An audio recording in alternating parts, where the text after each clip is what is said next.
এমন একজন নারী ছিলেন যিনি ছিলেন পৃথিবীর সবচেয়ে শক্তিশালী শাসকের স্ত্রী। এই শাসকের নাম ছিল ফিরআউন, যে নিজেকে বলতো আমি তোমাদের রব। তার ছিল বিশাল বিশাল প্রাসাদ, অনেক দাস দাসী, অগণিত সৈন্য। কিন্তু এই প্রাসাদের ভিতরে ছিলেন একজন গভীর চিন্তাশীল নারী, তার নাম ছিল আসিয়া।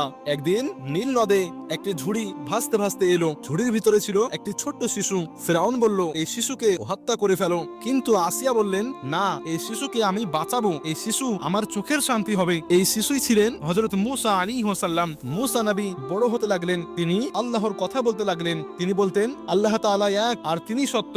এই কথা আসিয়ার মনে দাগ কাটলো। তিনি ভাবলেন যদি ফিরআউনই সত্য রব হয় তাহলে সে কেন এত ভয় পায়। এই ভাবনা থেকেই আসিয়া আল্লাহর উপর বিশ্বাস করলেন। কিন্তু তিনি জানতেন এই কথা যদি ফিরআউন জানতে পারে তাহলে তিনি আর বাঁচবেন না। একদিন ফিরআউন সব জানতে পারলো। সে খুব রেগে গেল। আসিয়াকে রোদে শুইয়ে দেওয়া হলো, হাত এবং পা বেঁধে দেওয়া হলো, তার বুকের উপর বড় বড় পাথর রাখা হলো। ফিরআউন বলল আমার কথা মানো, আমি তোমাকে মুক্তি দেব। কিন্তু আসিয়া আকাশের দিকে তাকালেন। তিনি বললেন হে আমার রব, আমার জন্য জান্নাতে আপনার কাছে একটি ঘর বানিয়ে দিন আর আমাকে ফিরআউন থেকে মুক্ত করুন। এই দোয়ার পর তার সামনে জান্নাত দেখানো হলো। তার শরীর আর ব্যথা অনুভব করলো না, তার মুখে শান্তি নেমে এলো। প্রাসাদ তখনও দাঁড়িয়েছিল, কিন্তু আসিয়া আর সেখানে ছিলেন না।